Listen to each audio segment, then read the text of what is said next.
Hi, boys and girls. This is Ms. Kathy. I'm so happy you've joined me today for another story just for you. Wouldn't you like to go on a vacation to a horse ranch with the Shoebox Kids? But what if your dog ran away into the forest, or was maybe dog-napped by a local Indian girl or her brother? And what if you were stuck on the mountain after dark, with a bear nearby? In this Shoebox Kids book, that's what happens to DeeDee and the other Shoebox Kids. They learn about horses and about two kids who are different. When DeeDee's dog Zack disappears, she turns to Shorty, the tallest cowboy she's ever seen.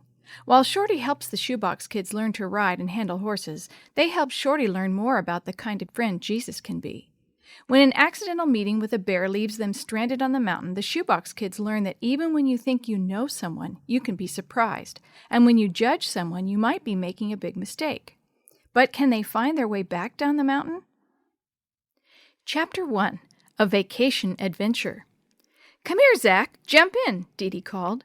Zack was a 1.5-year-old dog, but he still acted like a puppy. He jumped up and down excitedly as the Adamses loaded their sleeping bags and food into the car. Finally, it was time to go, and Zack was the only one left to get in. "Jump in, Zack." DeeDee held out her hands.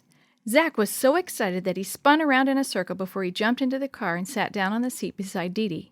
DeeDee gave Zack a big hug. "You don't want to stay behind," she said as she fastened her seatbelt. "We're going to have too much fun." "Okay, Mom and Dad, we're ready. I wish we had a seatbelt for Zack, too, so he can be safe." "That is a very good idea," Mr. Adams said. "I'm glad you are being so conscious about safety. We'll have to find out if someone has invented seatbelts for animals. For now, we'll just keep him riding quietly beside you.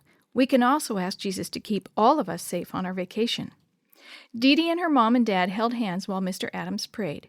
"Dear Jesus, thank you for this vacation where we can spend time together as a family. We know you like fun times as much as we do, and we want to invite you to live in us this week. Please send your angels to protect us as we travel."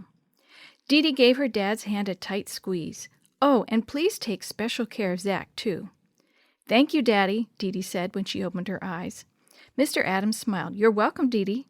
DeeDee rode quietly in the car for an hour and a half. She read a book from the school library about Indians and colored some pictures.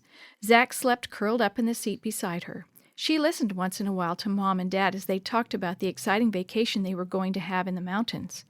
DeeDee could hardly wait. It wasn't just her family who was going. The Vargases were going too. So were the Tans, and Jenny and her mom, and Willie Teller and his mom and dad. "How much farther is it?" DeeDee blurted out. Mr. Adams chuckled. "I thought you told us before we left that you weren't going to ask that question." DeeDee put her hand over her mouth and giggled. "I'm sorry, it was an accident." Mr. Adams slowed down and turned onto a winding gravel road. "Well," he said, "it looks like we are almost there. See that sign?"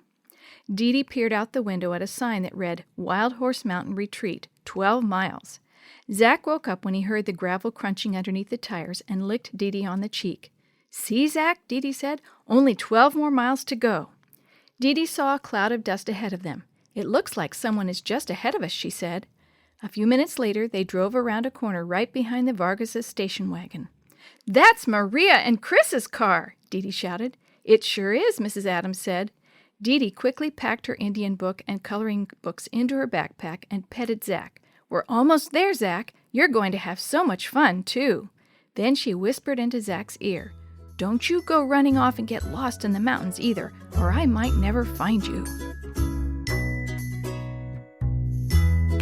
The story you have heard today is a chapter of the Shoebox Kids, Book 10, Adventure on Wild Horse Mountain, written by Eric Stoffel, edited and created by Jerry D. Thomas, and used with permission from the Pacific Press Publishing Association. If you're interested in any other books published by the Seventh-day Adventist Church, please visit AdventistBookCenter.com or call 1-800-765-6955.